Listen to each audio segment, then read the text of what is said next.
I totally believe that creativity is an addiction, and I live my life that way. I treat it like it is and not like it isn't. And that means that I listen to a lot of what is moving through me at all times, because when you need creativity most and it doesn't want to show up, I'm going to find out why. Unplugged, because we will always say yes to creativity. Totally Uncut, because we all make mistakes, so turn it into a tool. This is Arroe Unplugged. I am a poet that happens to write in a forest. I go there to listen. What started at the Billy Graham Library right here in Charlotte, North Carolina, has evolved into a lifelong journey. Something was moving through me. I heard a calling. These aren't my words. These are the lyrics from Billy's Forest. Chapter number 284, October 16, 2021. Breathing in the atmosphere of this little forest right here in South Charlotte, North Carolina, a cool fall breeze invites the leaves to dance during the rising of yet another sun. In all my years connected to this collection of trees, I've never truly taken note of the angle of the sun's rays so early. I mean, I've witnessed a lot of new beginnings, but as of late, and it could be an act of new growth, the sun catching newer shapes and shades. I realize the sun moves. That's not the issue here. It's how the soul is taking what it sees and realizing different things. Tree growth, the limbs are longer, the leaves are still vibrant with green. But that sun puts on a daily morning show that's bringing out the images we can't see in front of the painting.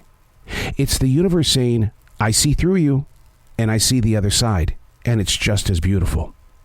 As humans, how often do we judge what we can't see? We agree with our creative spirits to assume, and if the picture doesn't feel right, the next step is to bring change to the things that we can't see. Yet this morning, the sun rising says, all is beautiful. The writer on that particular day, October 16th, 2021, really brought up something that really kind of filled my heart at this time, which happens to be March 1st, 2022.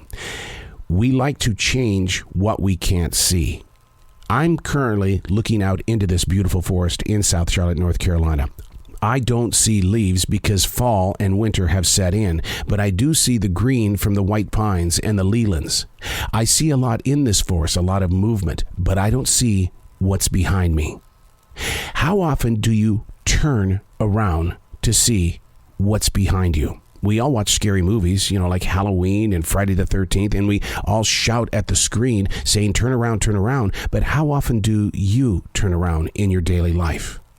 I'm one of those people who's addicted to looking in the rearview mirror while I'm driving in the car. And the reason why is because if I'm going to get hit in the backside of the car, I want to know and I want to see the eyes of that person that took their eyes off the road. But see, that takes my eyes off from where I'm going. Now, we had an incident last night, very, very, very, very close incident. We were driving through our forest, and the deer are very active right now. They're horny. They want to have some action. And what happened is on the road, they ran in front of me. I came within inches of hitting one of the deer. That would break my soul. 29 years in this forest.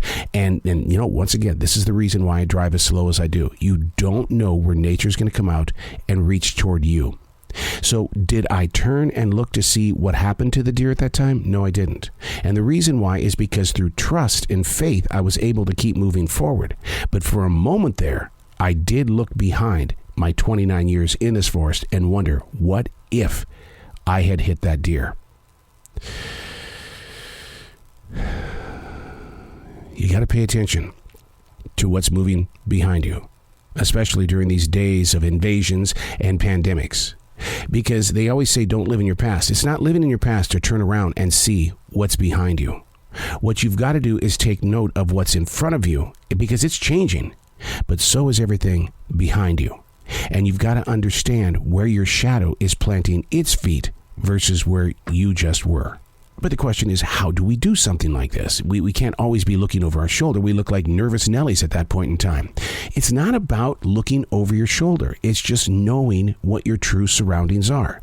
Now, I'm going to turn around and then I'm going to tell you what's behind me. There's nothing dangerous. There's something back there that I don't talk about a lot. Every one of my martial arts belts are behind me. Every one of them, from white belt all the way up to third dan, which is a third degree.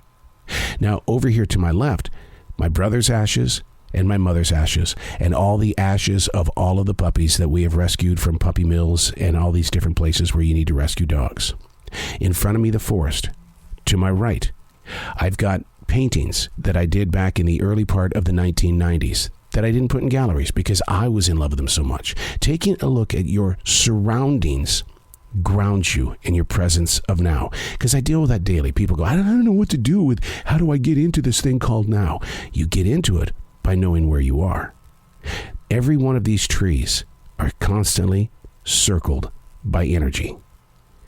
Everything in this tree, if you look at the rings, is a circle. How often do you give love and life to the circles inside of you? I'm Arroe. These are not my words. These are the lyrics from Billy's Forest.